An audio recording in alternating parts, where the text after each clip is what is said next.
सौतेली माँ से प्यारी चाची। ओहो हो, ये देसी घी के लड्डू तो खाने में बड़े स्वाद हैं और ये कचौड़ी समोसे भी एकदम खस्ता बनी है। वाह वाह वाह वाह। कुंती एसी की ठंडक में बैठी नवीन, फूली और रानी को ललचाते हुए दिखा दिखा कर लड्डू पेड़े खा रही थी। वहीं वो तीनों तपती धूप में आंगन में काम कर रही थी। अरे ओ रानी, फूली, ये फुहारपना मत दिखाओ, जल्दी जल्दी हाथ चलाओ। अरे ओ फूली, एकदम साफ से आंगन बाहर, और तू रानी जल्दी जल्दी उपले पात। जी रानी दीदी, मुझे भी लड्डू खाना है। नवीन ने हाथ बढ़ाकर लड्डू मांगा। माँ, एक लड्डू मुझे भी दो ना। ले ले ले, मेरे लाडे सर को लड्डू खाना है। ये कहते हुए बेरहम दिल कुंती उसका कान उमेड़ देती है। माँ बचाओ। बुला ले अपनी मरी माँ को, मगर वो नहीं आने की। बड़ा आया लड्डू खाने, चल भाग। कुंती ने उस बेचारे को न सिर्फ दुत्कारा बल्कि उसे जोर से धक्का दिया, जिससे नवीन का सिर गाय के खूंटे से जा लगा और वो लहूलुहान हो गया। दीदी, नवीन के सर से तो खून बह रहा है। इतने में वहां मनसा आ गई। उसे देखकर तीनों बच्चे उसके गले लग गई। मनसा मौसी। कुंती ने मनसा को पहली बार देखा था। इतने में उमेश खेत से लौट आया।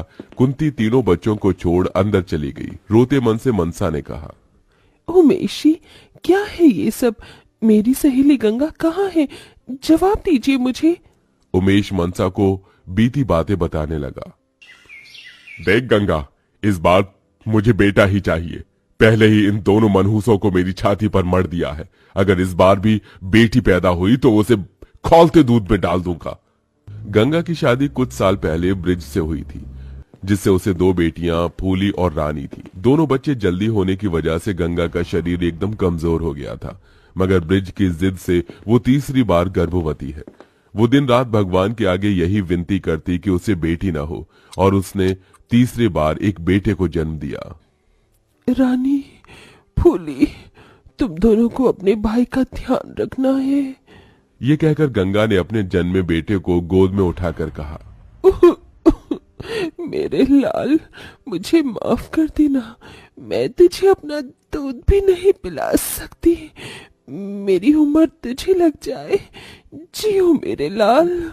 और खुद मरते हुए भी वो माँ अपने बच्चे को जीने की दुआएं दे गई। इधर गंगा की चिता की आग ठंडी भी न हुई और ब्रिज ने कुंती से दूसरी शादी कर ली और तीनों बच्चों के लिए सौतेली माँ ले आया। घर में कदम रखने के साथ ही कुंती ने उन पर अत्याचार ढाना शुरू कर दिया। कुंती उठकर आई और रोते बच्चे को देख दांत पीसते हुए कहा, अरे ओ नासपीते, बंद करिए भे भे भे, वरना चुटकी भर नमक चटा दिया ना तो तेरा भी खेल खत्म। माँ, इसे भूख लगी है, थोड़ा दूध दे दो। क्यों, ये राजा का बेटा है क्या जो दूध पिएगा? पानी चटा दे। दीदी, पिताजी, ये कैसी माँ लेकर आए हैं? ये बहुत बुरी है। ये सुन के कुंती ने बौखलाकर बेचारी फूली को बहुत पीटा। ये ले, और मार खा, ये ले। दीदी, बचाओ मुझे। रानी अपने भाई को गोद में लिए अपनी सौतेली माँ के पैरों में गिर गई।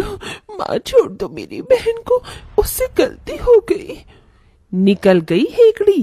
कान खोलकर सुनो, कल से तुम दोनों इस घर का सारा काम करोगी, लिपाई पुताई से लेके खाना बनाने तक। अब तो कुंती खुद पैर पसारे बैठी रहती और उन बेचारे बच्चों से गधों की तरह काम करवाती, तब जाके उन्हें एक रोटी देती।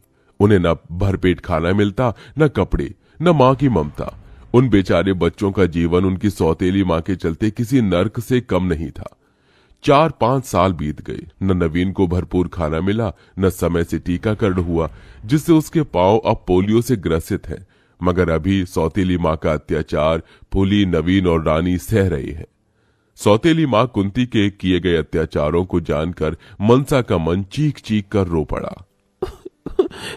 मनसा, कई बार सोचा कि मैं शादी कर लूं ताकि गंगा भाभी के बच्चों को माँ की ममता दे सकूं, मगर कहीं वो भी कुंती भाभी जैसी ना हो। तभी मनसा ने तीनों के चेहरों की ओर देखकर कहा, मैं दूंगी इन्हें माँ का प्यार, इनकी चाची बनकर। उमेश जी, क्या आप मुझसे शादी करेंगे? और फिर मनसा उमेश से शादी करके उन बेसहारा बच्चों के लिए चाची बनकर घर में आई, जहां तीनों ने उसकी आरती उतारी। आओ चाची माँ, हम आपका स्वागत करते हैं। तभी कुंती ने तीनों को धमकाया। अरे ओ मेरी नक्कारी औलादो, उतरवाऊं मैं आरती? चलो अंदर आओ। अपनी सौतेली माँ के खौफ से तीनों डरे सहमे से चले गए। तभी कुंती ने मनसा को गुस्से से घूरा। अगले दिन तड़के सुबह कुंती ने तीनों को लात से झकझोरते उठाना चाहा। अरे ओ मेरी नास पीटो, नकली औलादो, उठो और काम पर लगो। बच्चों को काम करने की कोई जरूरत नहीं दीदी, अब इनकी चाची आ गई है। तू है कौन? हाँ, और तुम तीनों चाची के पल्लू में क्या छुप गई? निकलो बाहर, वरना गाल लाल कर दूंगी। तीनों बच्चे मनसा का आंचल कसकर थाम लेते हैं। चाची हमें बचा लो चाची, वरना सौतेली माँ मारेगी हमें। तभी माँ होने की धौंस झाड़कर कुंती ने कहा, क्यों रियास्तीन के सांप, तेरी चाची क्या कोई तोप है जो तुम तीनों को मुझसे बचा लेगी? चलते हो या दूं एक रखकर? तभी जैसे ही कुंती ने हाथ उठाया, मनसा ने उसका हाथ रोककर कहा, खबरदार, जो ने हाथ भी लगाया तो मुझसे बुरा कोई नहीं होगा। मनसा के इस कहे पर कुंती बौखला गई। तो होती कौन है इन पर हक जताने वाली? मैं उनकी माँ हूँ, इन्हें मार सकती हूँ? सिर्फ हक जताने से और दावे करने से कोई माँ नहीं बन जाता। अगर 9 महीने इन्हें पेट में रखा होता और जन्म देने की पीड़ा सही होती तो सौतेलेपन न करती। मुझे लगा था तुम्हारे अंदर प्यार से इन बच्चों के लिए ममता जगा दूंगी, मगर शायद तुम्हें प्यार की भाषा नहीं समझ आती। चलो जाओ यहाँ से। कुंती पैर पटकते हुए चली गई। तभी मनसा ने मुस्कुराकर कहा, तो जल्दी से बताओ मेरे प्यारे बच्चे क्या खाएंगे? चाची हमें खीर पूरी खाना है। माँ जब थी तो अक्सर मेरे दीदी के लिए खीर पूरी बनाती थी। थोड़ी देर में मनसा ने तीनों के लिए खीर पूरी तैयार कर दी और तीनों को परोसा। गर्मा गर्म खीर पूरी, ये लो बच्चों, तुम खा क्यों नहीं रहे हो?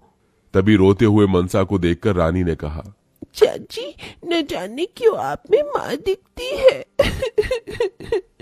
यह सुनकर मनसा का दिल भर आया। उसने रानी के सिर पर ममता भरा हाथ रख के कहा, मैं तुम्हारी माँ ही तो हूँ, चलो अब माँ के हाथ से खाओ।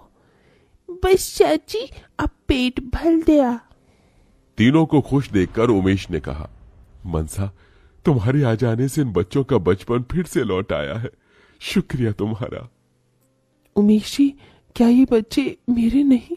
मुझे इनसे मेरी सहेली गंगा की परछाई दिखती है। ये तीनों मेरे लिए अनमोल हैं। दिन बीतते गए। मनसा ने नवीन को पोलियो ठीक करने के लिए खुद को पूरी तरह झोंक दिया। वो उसके पैरों की मालिश करती, जिससे नवीन आम बच्चों की तरह चलने फिरने लगा। इधर कुंती जल भुन रही थी और उस रोज वो तीनों को खींच कर लाने लगी। जब देखो चाची के चमचे बने फिरते हो, चलो यहाँ से, वरना तीनों की टांगे तोड़ दूंगी। चाची हमें बचाओ, ये सालिम माँ बहुत बुरी है। कुंती उन्हें घसीटने लगी। तभी एकदम से ब्रिज आ गया और उस दिन जैसे उसके अंदर का सोया हुआ पिता जाग उठा। कुंती छोड़ दो बच्चों को। माँ हमें छोड़ दो। तीनों भर्राई आंखों से जाकर मनसा से लिपट गई। चाची चाची। तभी कुंती ने अपनी एक नई चाल चली और ब्रिज को बुरी तरह भड़काने लगी। अजी आप बच्चों को इसके हवाले सौंप रहे हैं? ये इनका मन बढ़ा रही है। बच्चों पर लगाम खींच कर रखना चाहिए। मैं इनकी माँ हूँ, इनका अच्छा ही चाहती हूँ। तभी ब्रिज ने स्नेह भरे नजर से अपने तीनों बच्चों की ओर देखकर कहा, बच्चों तुम किसके साथ रहना चाहते हो? तीनों की आंखों से टप टप आंसू चूए जा रहे थे। उन्होंने एकदम मनसा को देखकर कहा, हमें चाची के साथ रहना है। चाची सौतेली माँ से अच्छी है। ठीक है मनसा, मेरे बच्चे आज से तुम्हारे हैं। मनसा आंसुओं से भरकर तीनों का माथा चूमकर बोली, मेरे बच्चे, अब तुम तीनों को तुम्हारी चाची से कोई अलग नहीं करेगा। अजी मैं भी तो उनकी माँ हूँ, सौतेली ही सही, ये तो चाची है। जेठानी जी, माँ शब्द का मतलब भी जानती हो आप? जो खुद भूखा रहकर अपनी औलाद को खिलाए वो माँ होती है। जो रात भर जागकर अपनी औलाद पालती है वो माँ होती है। जो खुद तपती धूप में पैरों में छाले पड़ने के बाद भी अपने बच्चों के लिए मेहनत से पीछे ना हटे वो माँ होती है। मगर आपने सौतेली माँ की सारी हदें पार कर दी।